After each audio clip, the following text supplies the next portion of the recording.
लोकांना दुधात चहा टाकण्याचं काय वेळ लागलंय तेच मला समजत नाहीये. म्हणजे सकाळपासून 4 पेशंट दुधात चहा. अरे बाबा, चहा म्हणजे चहाच असतो. आणि ही कोल्ड कॉफी आपल्या मुलांचं नॅशनल ड्रिंक कसं काय बनत चालली आहे, हेच मला कळत नाहीये.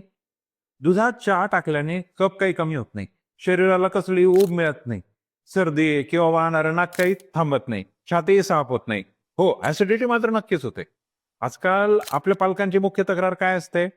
माझं मूल नीट जेवतच नाही. अहो, वरून तुम्ही त्यांना चहा आणि कॉफी देणार, तर ते अजूनच जेवणार नाहीयेत. कारण चहा, कॉफी भूक मारण्याचं काम करते. मग त्यांना जेवणाची गरजच काय वाटणार? रात्री मूल नीट झोपत नाही. त्यांची झोप ही चहा, कॉफीच डिस्टर्ब करते.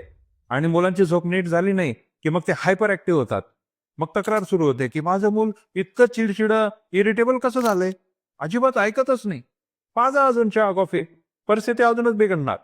आणि सगळ्यात महत्वाचं, जशी तुम्हाला चहाची तलप येते, तशी सवय तुम्ही मुलांमध्ये निर्माण करताय.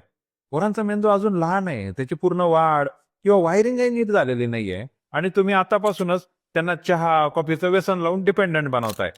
त्यातलं कॅफिन वेगळं आणि या चहा, कॉफीमध्ये भरभरून टाकली जाणारी साखर, तिचं ऍडिक्शन वेगळं. मग नंतर तुम्हीच सांगता, की मुलगा नुसतं दूध पितच नाही हो, म्हणून मग मी त्यात थोडासा चहा टाकते. अहो, तो थोडासा चहा कधी वाढून जास्त होईल हे तुमचं तुम्हालाच समजणार नाही.